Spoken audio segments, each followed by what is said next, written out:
স্থিরতাটা। এখন ভোট যত আপনি বেশি চাইবেন, ভোট ততই পিছাই যাবে। বরং অস্থিরতা কমান, সংস্কার করেন, খুনি শেখ হাসিনার বিচার করেন। বাংলাদেশের এখনো কোটি কোটি কুলাঙ্গার আওয়ামী লীগ একজন কি কে ক্ষমা চেয়েছে কিনা জাতির কাছে?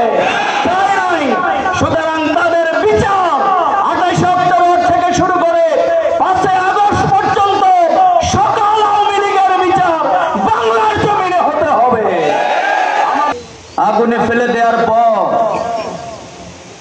পৃথিবীর কোন বিজ্ঞান বলে না যে আগুন কোন মানুষের জন্য ঠান্ডা হতে পারে, কিন্তু এই আন্দোলনের কর্মীরা বিশ্বাস করে আগুনের মালিকের সাথে যদি আমাদের সম্পর্ক থাকে তাহলে আগুন ইব্রাহিম আলাইহিসসালামের জন্য যেরকম বলে দেয়া হয়েছিল, কুলনা ইয়া নারু কুনি বারদান ওয়া সালামুন আলা ইব্রাহিম, আজকের এই সময়েও এই আন্দোলনের কর্মীরা সে বোধ এবং চেতনাকে লালন করে এগিয়ে যায়।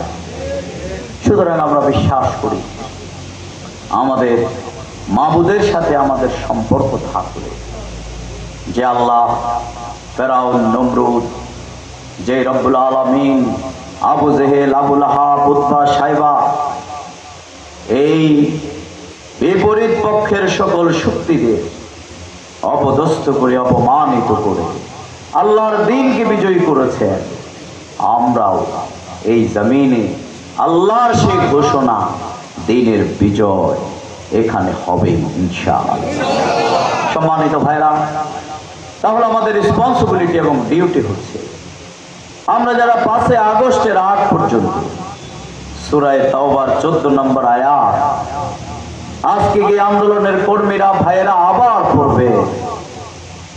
আল্লাহ বলছেন সূরা তাওবার এই 14 নম্বর আয়াতে, তোমরা তাদের বিরুদ্ধে লড়াই করো, আর এই লড়াইয়ে আমি তোমাদেরকে বিজয় দান করব, আমি তোমাদের হাতেই তাদেরকে লাঞ্ছিত অপমানিত করব। ওয়ায়াশফি সুদুর কওমিন মুমিনিন, এর মধ্য দিয়ে আজানের তার জবাব, এর মধ্য দিয়ে আমি কি করব? আমি যারা এই আন্দোলনকে নির্বাপিত করার প্রচেষ্টা চালিয়েছে তাদেরকে ইতিহাসের আস্থা করে নিক্ষিপ্ত করব, অপমান করব। 5 আগস্ট প্রমাণিত হয়েছে যে না, আল্লাহর কোরআনই সত্য। বাংলাদেশের 18 কোটি মানুষের মধ্যে আজকের এই সময়ে সবচেয়ে ধিক্কৃত, ঘৃণিত, অপমানিত, লাঞ্ছিত ব্যক্তির নাম হচ্ছে খুনি শেখ হাসিনা। আর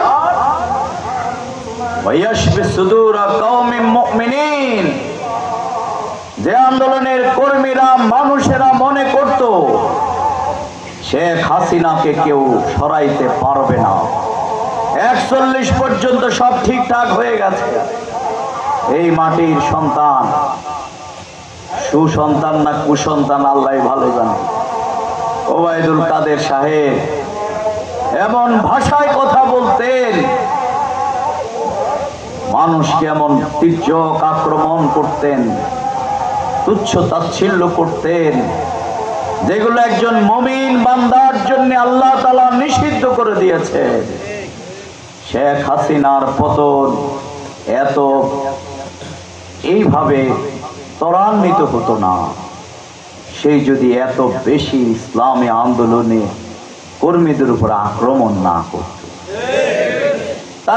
তার পতন ঘনিয়ে এসেছে আমাদের প্রিয় আল্লামাকে সর্বশেষ অত্যন্ত নির্মম ভাবে হত্যা করার মাধ্যমে। মরিলে হাসিবে তুমি, কাঁদিবে ভুবন, পৃথিবীর ইতিহাস শহীদ আল্লামা দেলোয়ার হোসেন সাইদের হাসি ছিল তার শাহাদাতের আগের সবচেয়ে উন্নত সেরা। তার হৃদয়ের সকল আনন্দ একসাথে প্রকাশিত হয়েছে।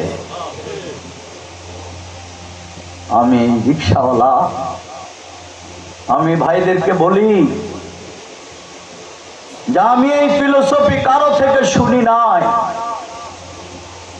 চক্ষু হসপিটালে শতাধিক অন্ধ মানুষকে যখন দেখতে গিয়েছিলাম, রিক্সাওয়ালা দুই চোখ নেই, বললাম আপনাদের চোখের বিনিময়ে বাংলাদেশ আজ উন্মুক্ত, আমরা চলাফেরা করছি, কিন্তু আপনার 5 তারিখ গোটা দুনিয়া অন্ধকার হয়ে যাবে। রিক্সাওয়ালা বলে ভাই আফসোস নাই, তাও তো শেখ হাসিনা স্বৈরাচার মুক্ত বাংলাদেশ আমাদের চোখের বিনিময়ে মানুষ পেয়েছে। কিন্তু আমাদেরকে জড়িয়ে ধরে বলেছিল ভাই আমার একটা আফসোস আছে। কি আফসোস? থমকে দাঁড়ালাম, কি আফসোস? বললো আমার চোখ দুইটা যদি আল্লাহ তাআলা আরো 1 বছর আগে নিতেন, আর আমার এই চোখের বিনিময়ে আমি ভাই সবচেয়ে আমি যে মানুষটিকে বেশি ভালোবাসি আল্লামা দেলোয়ার হোসেন সাইদি সাহেব, আমার দুটি চোখ আল্লাহ না নিয়ে যদি তাকে জীবিত রাখত। প্রিয় ভাইরা, একজন রিক্সাওয়ালা, কুলি, মজুর, যাদেরকে পৃথিবীর ইতিহাসের সবচেয়ে অপমানিত, ঘৃণিত, সবচেয়ে খারাপ শব্দ প্রয়োগ যাদের উপরে করা হয়েছে, যাদেরকে খুনি, ডাকাত, লম্পট, অগ্নিসংযোগকারী, সব মিথ্যা শব্দ বাংলাদেশ জামাত ইসলামীর নেতাকর্মীর উপরে আদালতের মাধ্যমে মিথ্যা আইন তৈরি করে প্রয়োগ করার জন্য আওয়ামী লীগ উদ্যোগ নিয়েছে। আল্লাহর আরশ থেকে আওয়ামী লীগের উপরে প্রত্যেকটাই সত্যতে প্রমাণিত হয়েছে। আওয়ামী লীগ এখন খুনি, আওয়ামী লীগ দুর্নীতিবাজ, আওয়ামী লীগ মানে লম্পট, আওয়ামী লীগ মানে জেনাকার, আওয়ামী লীগ মানে প্রতিহিংসা পরায়ণকারী, আওয়ামী লীগ মানে মানবতা বিরোধী অপরাধকারী, আওয়ামী লীগ মানেই পৃথিবীর সবচেয়ে ঘৃণিত মানুষের নাম। এই আওয়ামী লীগকে এখন কেউ প্রতিস্থাপন করার স্বপ্ন দেখেন। আমরা সবাইকে আহ্বান জানাতে চাই, ফ্যাসিবাদ মুক্ত বাংলাদেশ, আমরা কাঁধে কাঁধ মিলিয়ে, আমরা বিএনপি, জামাত, হেফাজত, চরমনাই, সকল ছাত্র সংগঠন আমরা যেভাবে লড়াই করেছিলাম, এর মাঝখানে কেউ বিভেদ ধরানোর চেষ্টা করবেন না। আমরা ঐক্যবদ্ধভাবে এই ফ্যাসিবাদকে মোকাবেলা করে আমাদেরকে এগিয়ে যেতে হবে। ছাত্র জনতা যদি 5 আগস্ট আবু সাইদ এবং মুগ্ধরা, নিরীহ ছাত্ররা যদি বুকে এই বুলেটকে বরণ না করত, 5 আগস্ট কিন্তু আওয়ামী লীগের পতন হতো কিনা? কিন্তু যারা জীবন দিয়ে শাহাদাতের অমীয় সুধা পান করে, যারা ইতিহাসের সবচেয়ে বড় ঐতিহাসিক মানব প্রাচীর শাহাদাতের মিছিল রচনা করে যারা আওয়ামী লীগকে পতন করেছে, আর এখন আমরা কেন ক্ষমতায় এখনে যাওয়ার জন্য এত পেরেশান হয়ে গেলাম? কোথায় ছিলাম? অন্য বছর আমরা আন্দোলন করেছি, কিন্তু ফাইনাল খেলা তো ছাত্ররা আর শ্রমিকরা খেলেছে, ঠিক না? আমরা সাথে ছিলাম। এখন তাদেরকে অবজ্ঞা করা হয়। আমি ছাত্র বলতে যারা এখন নতুন দল করছে তাদেরকে মনে করি না। আমি ছাত্র বলতে মনে করি আমার সন্তান তার সাথে ছিল, আপনার সন্তান ছিল, ছাত্র শিবির ছিল, ছাত্র দল ছিল, এবং তার থেকে বেশি সাধারণ ছাত্ররা ছিল। সুতরাং ছাত্র সমাজ বলতে তাদেরকেই অবজ্ঞা করা হয়, এটা করা যাবে না। আমাদের সংস্কার লাগবে। আমি সেদিন একজনকে বলেছিলাম যে আমাদের ভোটটা মনে হয় ওই গল্পের মতো হয়ে যাচ্ছে এখন। এক পণ্ডিত মশাইকে একজন বলছিল যে আপনার মতো পণ্ডিত হইতে আমার কতদিন লাগবে? বলছে তোমার মতো পণ্ডিত হইতে, আমার মতো পণ্ডিত হইতে কতদিন? আমি যদি দৈনিক এত ঘন্টা করে সময় দিই, বলছে তাহলে 5 বছর লাগবে। বলছে তো যদি ডাবল সময় দিই তাহলে কতদিন লাগবে? বলছে 10 বছর লাগবে। বলছে যদি আমি 24 ঘন্টায় সময় দিই তাহলে, বলছে আরে বলেন কি, সময় যত বাড়াই দিলাম আর আপনি ওই দিকে বাড়াই দিলেন, কমানোর কথা না? বলছে যে এটা হলো তোমার অস্থিরতার কারণ। এখন ভোট যত আপনি বেশি চাইবে, ভোট ততই পিছাই যাবে, বরং অস্থিরতা কমান, সংস্কার করেন, খুনি শেখ হাসিনার বিচার করেন। বাংলাদেশের এখনো কোটি কোটি কুলাঙ্গার আওয়ামী লীগ একজন কি কে ক্ষমা চেয়েছে কিনা জাতির কাছে? সুতরাং তাদের বিচার 28 অক্টোবর থেকে শুরু করে 5 আগস্ট পর্যন্ত সকল আওয়ামী লীগের বিচার বাংলার জমিনে হতে হবে। আমাদের নেতৃবৃন্দকে যারা যোগ সাজগ করে হত্যা করেছেন তাদের বিচার বাংলার জমিনে অনুষ্ঠিত হবে। দুর্নীতির বিচার হবে, খুনের বিচার হবে, সকল টাকা বিদেশ থেকে বাংলাদেশে নিয়ে আসা হবে। আর শেখ হাসিনা বলছেন যে কোনো সময় আপনি ঢুকে পড়বেন, ঢুকার বেশি দরকার নাই, আপনাকে ঢুকানো হবে, নাকি বলেন? এই জন্যে আর জাতীয় সংসদ নির্বাচন, এখন তো আপনার স্থানীয় নির্বাচন, কোন জায়গায় তো চেয়ারম্যান মেম্বার কিছু নাই, আছে। এই জন্য বাংলাদেশ জামাত ইসলামী দাবি দিয়েছে যে জাতীয় সংসদ তো হবে, ইলেকশন ডিসেম্বরেই হোক, কিন্তু এর আগেই স্থানীয় নির্বাচন হতে হবে। আপনারা কি মনে করেন? কিন্তু কেউ যদি মনে করেন এটা আনকন্ট্রোল হয়ে যাবে, নিজের কন্ট্রোলের বাহিরে চলে যেতে পারে, মনে রাখবেন সব কন্ট্রোল করার প্রচেষ্টা কিন্তু শেখ হাসিনাও চালিয়েছিল।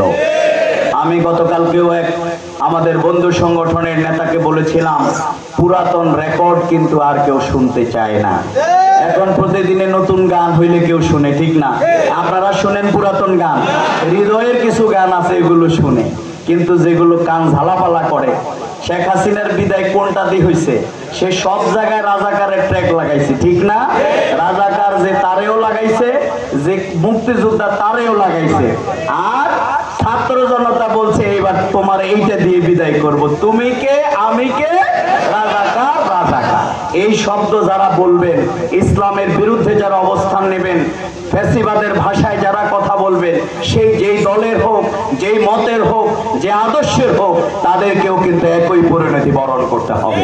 এই জন্য আসুন আমরা ঐক্যবদ্ধভাবে একটি বাংলাদেশ গড়ে তুলবার জন্য, একটি ইনসাফ ভিত্তিক সমাজ বিনির্মাণের জন্য আমরা আগামী দিনের এই আসন থেকে আমাদের বেলায়েত ভাইকে, আমরা কোরআনের সমাজ ছাড়া কিন্তু বৈষম্যহীন সমাজ সম্ভব না, কি বলেন, ঠিক না?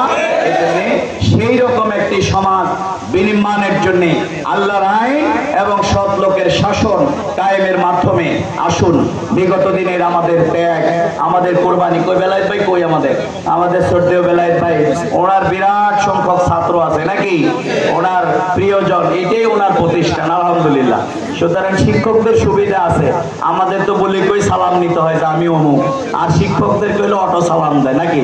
উনি সেই রকম একজন মানুষ, প্রিয় মানুষ, সজ্জন মানুষ। আমরা আশা করি ইনশাল্লাহ শুধু আমাদের এমপি নয়, এমপি তো ইলেকশন পরে হবে, কিন্তু আগে আমাদের প্রতিটা জায়গায় আমাদের মেম্বার কনফার্ম করে ফেলতে হবে। আমাদের কত হাজার ভোটে হইলে, কত মানুষের হৃদয় জয় করলে আমাদের মেম্বার হওয়া যায়, কত মানুষের হৃদয় জয় করলে আমাদের ভাইয়েরা চেয়ারম্যান হওয়া যায়, উপজেলা চেয়ারম্যান হওয়া যায়, ভাইস চেয়ারম্যান হওয়া যায়, এটিকে গুনে গুনে আপনারা কি হিসাব করে ঠিক করতে পারবেন? এই জন্য কাজ তিনটা, কয়টা বলেন? দাওয়াতি কাজ, সামাজিক কাজ, মানবিক কাজ। কয়টা ভাই বলেন, আবার বলেন কয়টা কাজ দিলাম? দাওয়াতি কাজ, সামাজিক কাজ এবং মানবিক কাজ। আসুন আমরা সেই বোধ নিয়ে, সেই চেতনা নিয়ে আমরা প্রতিটি ঘরে ঘরে এই কোরআনের আহ্বানকে পৌঁছাই। আমরা প্রতিটি মানুষের হৃদয়ে ভোটের জন্য নয়, শিশু থেকে শুরু করে বৃদ্ধ পর্যন্ত প্রতিটি মানুষের খেদমত করে, উপকার করে, কল্যাণ করে তার হৃদয়কে জয় করতে চাই। বিগত দিনে জয় করার কারণে আওয়ামী লীগকে মানুষ ইন্ডিয়া পাঠিয়েছে, আর বাংলাদেশ জামাত ইসলামী ছাত্র শিবিরকে বুকে টেনে নিয়েছে। আমরা বিশ্বাস করি সেই মানুষের ভালোবাসার দায় আমাদেরকে পরিশোধ করবার জন্য মানুষের পাশে থাকতে হবে। কেউ অসহায়, কে দরিদ্র, কেউ শোষিত, কে বঞ্চিত, কেউ ক্ষুধার্ত, সব মানুষের সমস্যা সমাধানে সরকারি, বেসরকারি এবং দলীয়, কয়টা বললাম? সরকারি, বেসরকারি এবং দলীয়, এই তিন সহযোগিতা নিয়ে ওমরের মতো আমরা ছুটতেই থাকবো ইনশাআল্লাহ। একটি চাঁদাবাজ মুক্ত, একটি মানবিক, একটি উন্নত, একটি নৈতিক সমাজ বিনির্মাণ না হওয়া পর্যন্ত আমাদের এই সংগ্রাম থামবে না। আল্লাহ তাআলা আমাদের সবাইকে সেই তৌফিক দান করুন। আল্লাহর কাছে সেই তৌফিক কামনা করে আমার কথা এখানে শেষ করছি। ওয়া আখিরু দাওয়ানা আলহামদুলিল্লাহি রাব্বিল আলামিন। আসসালামু আলাইকুম ওয়া রাহমাতুল্লাহি ওয়া বারাকাতুহু।